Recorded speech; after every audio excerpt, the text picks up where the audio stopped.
അപ്പം അങ്ങനെ ഏകദേശം ഒരു മാസത്തിന് ശേഷം നമ്മൾ പുതിയൊരു വീഡിയോ ആയിട്ട് വന്നേക്കുന്നതാണ്. അതിൽ നമുക്ക് ഏറ്റവും കൂടുതൽ പ്രത്യേകതയുള്ള ഒരു വാഹനം തന്നെ നമുക്ക് കിട്ടി കഴിഞ്ഞത് ഹീറോയുടെ എക്സ്ട്രീമാണ് ഇന്ന് നമ്മുടെ കൂട്ടത്തിലുള്ളത്. ഇവൻ്റെ വിശേഷങ്ങളും കാര്യങ്ങളുമാണ് ഞാൻ നിങ്ങളുമായിട്ട് ഇന്ന് ഷെയർ ചെയ്യാൻ പോണത്. വീഡിയോ ഒക്കെ ഇനി താമസിച്ചൊക്കെ വരുള്ളൂ കേട്ടോ, നമുക്ക് വണ്ടി അധികം കിട്ടാറില്ല. അതുകൊണ്ടാണ് ഇതേപോലെ ഈ വണ്ടി ഇപ്പോൾ ഒരു കൂട്ടുകാരൻ്റെ വണ്ടിയാണ്, അവൻ കൊണ്ട് തന്ന കാരണം അങ്ങനെ ഷൂട്ട് ചെയ്യാൻ പറ്റും. എക്സ്ട്രീം ഒരു 3 സെഗ്മെൻറ്റിലേക്കാണ് കൊണ്ടുവന്നേക്കുന്നത്. ഇത് 125 ആണ്, ഇതിൻ്റെ 160 ഉണ്ട്, 200 ഉണ്ട്. ഇതൊക്കെ കേരളത്തിൽ അവൈലബിൾ ആണോ എന്നറിയില്ല. നമ്മൾ നെറ്റിൽ നോക്കാൻ നേരത്ത് ഈ ഒരു 3 സെഗ്മെൻറ്റിലും വാഹനം കാണിക്കുന്നുണ്ട്. ഇനി നമുക്ക് ഇതിൻ്റെ ഡിസൈനെ കുറിച്ച് പറയാം. ഈ കാണുന്നതാണ് ഇതിൻ്റെ DRL. ഈ 2 ലൈറ്റാണ് DRL വരുന്നത്. പിന്നെ ഹീറോയുടെ ഒരു എംബ്ലം വന്നിട്ടുണ്ട്. നമ്പർ പ്ലേറ്റ് നമ്മുടെ മീറ്ററുമായിട്ട് ചേർന്നിരിക്കുന്ന രീതിയിലാണ് ഡിസൈൻ ചെയ്തേക്കുന്നത്. നേരെ താഴത്തേക്ക് വരാൻ നേരത്ത് 2 കുഞ്ഞൻ പ്രൊജക്ടർ ഹെഡ് ലാംപ്സ് കാണാം. അതിനോട് കൂടി തന്നെയാണ് നമ്മുടെ പാസ് ലൈറ്റ് കാര്യങ്ങൾ വന്നേക്കുന്നത്. മൾഗാർഡ് വളരെയധികം നമുക്ക് ഇഷ്ടപ്പെടുന്ന രീതിയിലാണ് ഹീറോ ഡിസൈൻ ചെയ്തേക്കുന്നത്. അടിപൊളിയാട്ടോ, കാണാനായിട്ട് നല്ല ഭംഗിയാണ്. വാഹനം ഒറ്റ നോട്ടത്തിൽ ആരും അയ്യേ എന്ന് വെക്കാത്ത രീതിയിലാണ് ഡിസൈൻ ചെയ്തിരിക്കുന്നത്. ഇൻഡിക്കേറ്റേഴ്സ് LED ആണ് വരുന്നത്. താഴത്തേക്ക് നോക്കാൻ നേരത്ത് ABS എന്നൊരു ബാഡ്ജിങ് കാണാം. വാഹനം ABS ആണ്. ABSലും നോൺ ABSലും വന്നിട്ടുണ്ട്. നമുക്ക് ഇതിൻ്റെ വീൽ ബേസ് ചെക്ക് ചെയ്ത് അങ്ങോട്ട് പോകാം. വാഹനം കൈ കിട്ടിയതേ ഉള്ളൂ, കറക്റ്റായിട്ടൊരു അറിവില്ല, അതുകൊണ്ട് നമുക്ക് പോകാം. 90/17 വീൽ സൈസ് വരുന്നത് ഫ്രണ്ട്. ഇനി നമുക്ക് നേരെ സൈഡിലേക്ക് വരാം. ടാങ്കിൻ്റെ സൈഡിലേക്ക് വരാൻ നേരത്ത് എക്സ്ട്രീം എന്നൊരു ബാഡ്ജിങ് കാണാം. ഈ സൈഡിൽ നമുക്ക് നോക്കിയേ ടാങ്ക് ആഡ് വന്നിരിക്കുന്നത് വളരെ ഒരു റെയറായിട്ട് കാണുന്ന വാഹനങ്ങളിൽ പിടിപ്പിച്ചിരിക്കുന്ന പോലത്തെ ഒരു ഡിസൈനാണ് വന്നിരിക്കുന്നത്. ഇവിടെ 125R എന്നൊരു ബാഡ്ജിങ് കൂടി കൊടുത്തിട്ടുണ്ട്. വാഹനം കുറച്ച് പുറകിലേക്ക് ഇറങ്ങി നോക്കുമ്പോഴത്തേക്കും ഒരു രക്ഷയില്ലാത്ത രീതിയിലാണ് വാഹനം ഡിസൈൻ ചെയ്തിരിക്കുന്നത്. ഈ ഒരു വാഹനം ഓടിക്കുന്ന സമയത്ത് ഒരു 125 സെഗ്മെൻറ്റിൽ വാഹനം ഓടിക്കുന്ന ഫീലല്ല കിട്ടുന്നത്. ഇത് കൊണ്ടു നടക്കുന്നവർക്കറിയാം അതിൻ്റെ ഒരു പ്രത്യേകത. പിന്നെ എൻജിൻ പ്രൊട്ടക്ടർ എക്സ്ട്രാ ആക്സസറീസാണ്. സ്പ്രിൻറ്റ് EBT എന്നൊരു ബാഡ്ജിങ് ഈ സൈഡിലായിട്ട് കാണാം. ഈ സ്പ്രിൻറ്റ് EBTക്ക് ഒരു മീനിങ് കൂടിയാണ്. ഈ സ്പ്രിൻറ്റിൻ്റെ മീനിങ് വരുന്നത് smooth power response and instant torque എന്നാണ് അതിൻ്റെ ഒരു മീനിങ് വരുന്നത്. ഈ ഒരു എൻജിൻ ഈ ഒരു സെഗ്മെൻറ്റിൽ ഈ വാഹനത്തിന് മാത്രമേ വരുന്നിട്ടുള്ളൂ. നമുക്ക് അതിൻ്റെ കിക്കർ സ്റ്റാർട്ട് വരുന്നുണ്ട്. ഈ സൈഡിലേക്ക് നോക്കുന്നത് നമ്മുടെ XMRൻ്റെ എക്സോസ്റ്റ് ആ ഒരു ഡിസൈനിലാണ് ഇതിനകത്തും വന്നേക്കുന്നത്. ഹീറോ എന്നൊരു ബാഡ്ജിങ് ആണ്. ഇതൊരു പീസായിട്ടാണ് ഈ വെച്ചിരിക്കുന്നത്. അതൊരു നല്ലൊരു ഡിസൈനാണ് ഈ വാഹനത്തിന് നോക്കാൻ നേരത്ത്. പിന്നെ ബാക്കിലേക്ക് നോക്കുന്നത് ഗ്രാബ് റെയിൽ കാര്യങ്ങളൊക്കെ അടിപൊളിയായിട്ട് ഒരു രക്ഷയില്ല. നമ്മുടെ മൾഗാർഡ് വന്നിട്ടുണ്ട്. ടൈലാമ്പിൻ്റെ ഒരു യൂണിറ്റ് ബാക്കിൽ നിന്ന് നോക്കുമ്പോഴേ അതിൻ്റെ ഒരു ലുക്ക് മനസ്സിലാകത്തുള്ളൂ. ഇതൊരു 120 സെഗ്മെൻറ്റിലെ ബൈക്കാണെന്ന് ബാക്കിൽ നോക്കി കഴിഞ്ഞിട്ടുണ്ടെങ്കിൽ ഒരുത്തനും മനസ്സിലാകത്തില്ല. LED ഹെഡ്ലൈറ്റ്, ബാക്കിലെ ബ്രേക്ക് ലൈറ്റ് കാര്യങ്ങളൊക്കെ കണ്ട അടിപൊളിയാട്ടോ. നമുക്കൊന്ന് വണ്ടിയുടെ താക്കോലൊന്നും നോക്കിയിട്ട് ആ ബ്രേക്ക് ലൈറ്റ് ആദ്യം ഞാൻ കാണിച്ചു തരാം. ചവിട്ടി കാണിക്കാം. എന്താ നല്ലൊരു മനോഹരമായിട്ടുള്ള രീതിയിലാണ് അത് ഡിസൈൻ ചെയ്തേക്കുന്നത്. ഈ സീറ്റ് തന്നെ നോക്കിയാൽ യാത്രാ സുഖം. ഈ സീറ്റിൽ നമുക്ക് അധികം ബാക്കിൽ പെയിൻ ഉണ്ടാക്കാത്ത രീതിയിലുള്ള സീറ്റാണ് കൊടുത്തേക്കുന്നത് കേട്ടോ. വേറൊരു എടുത്തു പറയാവുന്ന ഒരു കാര്യം എന്താണെന്ന് വെച്ച് കഴിഞ്ഞിട്ടുണ്ടെങ്കിൽ ഇതിൻ്റെ സാരി കാർഡ് നമുക്ക് ഒറ്റ നോട്ടത്തിൽ കണ്ടാൽ മനസ്സിലാകത്തില്ല.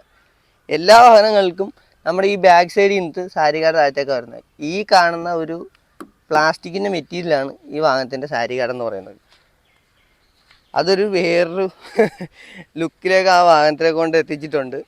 ഇതിൻ്റെ ഈ മൾഗാർഡ് കൊടുത്തിരിക്കുന്ന പൈപ്പിന് നല്ല ഒരു ക്വാളിറ്റി ഉണ്ട് കേട്ടോ. ഇതുണ്ടോ, മറ്റുള്ള നമ്മുടെ NSനകത്തൊക്കെ വന്നേക്കുന്ന പൈപ്പിന് ഒരു ചെറിയൊരു അകത്തൊരു പൊള്ള സൗണ്ടാണോ പിടിച്ച് കൊട്ടിക്കഴിയുമ്പോഴത്തേക്ക് കിട്ടുന്നത്. ഇത് അത്യാവശ്യം നല്ല രീതിക്ക് നല്ലൊരു പ്രീമിയം ക്വാളിറ്റിയിൽ ആ വാഹനം എത്തിച്ചിട്ടുണ്ട്. ബാക്കിലെ ടയർ സൈസ് പറയാൻ മറന്നുപോയി. ബാക്കിലെ ടയർ സൈസ് 120 വരുന്നത്. ഏകദേശം അത്യാവശ്യം കുഴപ്പമില്ലാത്ത രീതിയിലുള്ള വീൽ ബേസ് കാര്യങ്ങൾ കൊടുത്തിട്ടുണ്ട് കേട്ടോ. അപ്പുറത്ത് കണ്ട പോലെ തന്നെയാണ് ഇപ്പുറത്തെ കാര്യങ്ങളെല്ലാം. ഇനി നമുക്ക് മീറ്ററിലേക്കും ഹാൻഡിലേക്കും വരാം. നമുക്ക് മീറ്റർ ആദ്യം ഓൺ ചെയ്ത് നോക്കാം, അത് കഴിഞ്ഞിട്ട് നമുക്ക് ഹാൻഡിലേക്ക് വരാം. താക്കോൽ ഓൺ ആക്കിയിട്ടുണ്ട്. പെട്ടെന്ന് എടുത്ത് ശ്രദ്ധിക്കുന്നത് ABSൻ്റെ സിമ്പിൾ തന്നെയാണ്. അതിൻ്റെ തൊട്ട് ലെഫ്റ്റ് സൈഡിലായിട്ട് ഇൻഡിക്കേറ്റർ, പാസ് സ്വിച്ച്, ന്യൂട്രൽ, സ്റ്റാൻഡിൻ്റെത്. സ്റ്റാൻഡ് ഞാൻ തട്ടി കാണിച്ചു തരാം, അപ്പോഴേ തെളിഞ്ഞു വരുള്ളൂ. സ്റ്റാൻഡ് തട്ടിയിട്ടുണ്ട്, തെളിഞ്ഞു വന്നിട്ടുണ്ട്. എൻജിൻ, ഫ്യൂവൽ, അതായത് ഫ്യൂവൽ ഉള്ളത് കൊണ്ടാണ് ഫ്യൂവലിൻ്റെ ഇത് തെളിഞ്ഞു വരാത്തത്. റിസർവ് ആയിട്ടുള്ള വാഹനം അതുകൊണ്ടാണ്.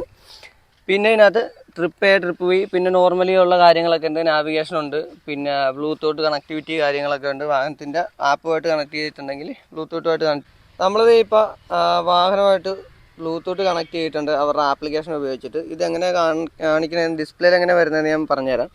ഇപ്പോൾ ഈ ബ്ലൂടൂത്തിനൊരു ചിഹ്നം കാണിച്ചിട്ടുണ്ട്. അതാണ് കണക്റ്റ് ആയി എന്നുള്ളതിൻ്റെ ഒരു സിമ്പല്. പിന്നെ ഇവിടെ ഫോണിൻ്റെ ചാർജ് കാണിച്ചിട്ടുണ്ട്. ഇപ്പോൾ ഒരു മിസ് കോൾ വന്നിട്ടുണ്ട്. അതാണ് മെയിനായിട്ട് നോക്കേണ്ടത്. അതായത് നമ്മുടെ ഫോണിൽ കോൾ വരാൻ നേരത്ത് ഇവിടെ കോൾ വന്നെന്നും പറഞ്ഞിട്ട് ഒരു അലാർട്ട് കാണിച്ചിട്ടിരിക്കും ഈ സൈഡിലായിട്ട്. ബ്ലൂടൂത്തിൻ്റെ പറ്റിയാൽ തന്നെ കോൾ നമ്മൾ എടുത്തില്ലെങ്കിൽ മിസ് കോളായിട്ട് ഇപ്പുറത്ത് കാണിച്ചിട്ടിരിക്കും. അത് നമ്മുടെ മീറ്ററിലേക്ക് നോക്കാൻ നമുക്ക് പെട്ടെന്ന് ഫോണിൽ കോൾ വന്നിട്ടുണ്ടോ ഇല്ല എന്നൊക്കെ ഉള്ള ഒരു നോക്കാനുള്ള ഒരു സെറ്റപ്പ് ആട്ടോ. കുഴപ്പമില്ല, അത്യാവശ്യം നല്ലൊരു ഫീച്ചറാണ്. പിന്നെ ഇവർ ഒളിച്ചു വെച്ചിരിക്കുന്ന ഒരു കാര്യം എന്ന് വെച്ചിട്ടുണ്ടെങ്കിൽ നമുക്ക് ഇവിടെ ഒരു ചാർജിങ് പോർട്ട് കൊടുത്തിട്ടുണ്ട് USB-യുടെ. അത് വളരെ കണ്ടുപിടിക്കാൻ ഭയങ്കര ബുദ്ധിമുട്ടാട്ടോ. നമുക്ക് ഓരോ കാര്യങ്ങളൊക്കെ ഇതിനകത്ത് കണ്ടുപിടിച്ച് വരണം. പിന്നെ കുറച്ച് പ്രത്യേകതകളൊക്കെ ഉള്ള വണ്ടിയാണ്. ഇനി നമുക്ക് റൈറ്റ് സൈഡിൽ ഇതാണ് എൻജിൻ കിൽ സ്വിച്ചും സ്റ്റാർട്ടും എല്ലാം കൂടി ഒരു ഒറ്റ ഇതിൽ തന്നെ വന്നിട്ടുണ്ട്. പിന്നെ ലെഫ്റ്റ് സൈഡിലേക്ക് വരാനത്ത് ഇവിടെ നമുക്ക് ഫോർവേഡ് ഇൻഡിക്കേറ്റർ, അത് കഴിയുമ്പോഴത്തേക്കും പാസ് സ്വിച്ച് ഇവിടെയായിട്ട് വന്നിട്ടുണ്ട്, ചൂണ്ടുവരൽ വന്നിട്ടുണ്ട്. അതിനൊരു മാറ്റം കൊടുത്തിട്ടില്ല കേട്ടോ. പിന്നെ high beam low beam indicator, ഹോണിൻ്റെ സൗണ്ട് ജസ്റ്റ് ഒന്ന് ഞാൻ കേൾപ്പിച്ച് തരാം. അത്യാവശ്യം നല്ല ലൗഡായിട്ടുള്ള സൗണ്ട് തന്നെയാണ്. വളരെയധികം ഇഷ്ടപ്പെട്ട് ഈ ഒരു ഡിസൈനും കാര്യങ്ങളെല്ലാം. ഇനി നമുക്ക് വാഹനത്തിൻ്റെ എൻജിൻ സ്പെക്കിലേക്ക് വരാം. അതാണ് മെയിനായിട്ട് നമ്മൾ അറിഞ്ഞിരിക്കേണ്ട കാര്യങ്ങൾ. നമുക്ക് വാഹനത്തിൻ്റെ എൻജിനെ കുറിച്ച് സംസാരിക്കുകയെങ്കിൽ ഇതൊരു 124.7 cc എൻജിനാണ് ഈ വാഹനത്തിന് വന്നത്. എയർ കൂൾഡ് 4 സ്ട്രോക്ക് എൻജിനാണ് വാഹനത്തിന് വന്നിരിക്കുന്നത്. ഇതിൻ്റെ മാക്സിമം പവർ വരുന്നത് 11.55 PS പവറാണ്. മാക്സിമം ടോർക്ക് വരുന്നത് 10.5 Nm ആണ് വാഹനത്തിന് ടോർക്ക് വന്നത്. ഇതൊരു BS6-ൻ്റെ 2.0 വെർഷനാണ് കേട്ടോ. മാക്സിമം മൈലേജൊക്കെ കമ്പനി അവകാശപ്പെടുന്നത് 66 കിലോമീറ്ററാണ്. 5 സ്പീഡ് ഗിയർ ബോക്സ് വരുന്നുണ്ട്. സിംഗിൾ ചാനൽ ABS വരുന്നുള്ളൂ കേട്ടോ. ഡബിൾ ചാനൽ ഈ വാഹനത്തിന് വരുന്നില്ല. വാഹനത്തിൻ്റെ ഗ്രൗണ്ട് ക്ലിയറൻസ് വരുന്നത് 180 mm ആണ്. മാക്സിമം ടാങ്ക് കപ്പാസിറ്റി 10 ലിറ്ററാണ് കേട്ടോ. പിന്നെ ഇതിൻ്റെ മാക്സിമം വെയിറ്റ് എന്ന് പറയുന്നത് 136 kg ആണ് വെയിറ്റ് വരുന്നത്. അത്യാവശ്യം ഹൈറ്റ് നോക്കാൻ നേരത്ത് ഒരു 5 അടി പൊക്കമുള്ളവർക്കൊക്കെ സിമ്പിളായിട്ട് കുഴപ്പമില്ലാത്ത രീതിയിൽ കൊണ്ടു നടക്കാവുന്ന രീതിയിലാണ് വാഹനത്തിൻ്റെ സീറ്റ് ഹൈറ്റ് കാര്യങ്ങളൊക്കെ വന്നേക്കുന്നത്. വെയിറ്റും അതേപോലെ തന്നെയാണ്. ഒരാൾക്ക് അത്യാവശ്യം നോർമലി ഒരു വണ്ണം കുറഞ്ഞിട്ടുള്ള ഒരാൾക്ക് നല്ല രീതിക്ക് ബാലൻസ് ചെയ്യാൻ പറ്റുന്ന രീതിയിലാണ് സീറ്റ് ഹൈറ്റ് കാര്യങ്ങളൊക്കെ വന്നേക്കുന്നത്. പിന്നെന്താ പറയുക, ഇത് ഓടിക്കാൻ നേരത്ത് ഞാൻ ഇപ്പോഴും പറയാം, വാഹനം ഒരു 125 സെഗ്മെൻറ്റിലെ വാഹനങ്ങൾ ഓടിക്കുന്നതായിട്ട് യാതൊരുവിധ സാമ്യവും ഇല്ലാത്ത രീതിയിലാണ് വാഹനത്തിൻ്റെ പെർഫോമൻസ് കാര്യങ്ങൾ വന്നേക്കുന്നത്. നിലവിലൊരു പുതിയ എഞ്ചിനും കൂടിയാണ് എക്സ്ട്രീം കൊണ്ടുവന്നേക്കുന്നത്. വാഹനത്തിനെ കുറിച്ചുള്ള ഫുള്ള് ഡീറ്റെയിൽസ് കാര്യങ്ങളൊക്കെ നിങ്ങൾക്ക് മനസ്സിലായെന്ന് വിചാരിക്കുന്നു. നമ്മളെ കൊണ്ട് കഴിയാവുന്ന രീതിയിലുള്ള കാര്യങ്ങളെല്ലാം ഞാൻ നിങ്ങൾക്ക് പറഞ്ഞു തന്നിട്ടുണ്ട്. നിങ്ങൾക്ക് ഇനി എന്തെങ്കിലും വാഹനത്തിനെക്കുറിച്ച് അറിയണം എന്ന് താല്പര്യം ഉണ്ടെങ്കിൽ കമൻറ്റ് ചെയ്യുക.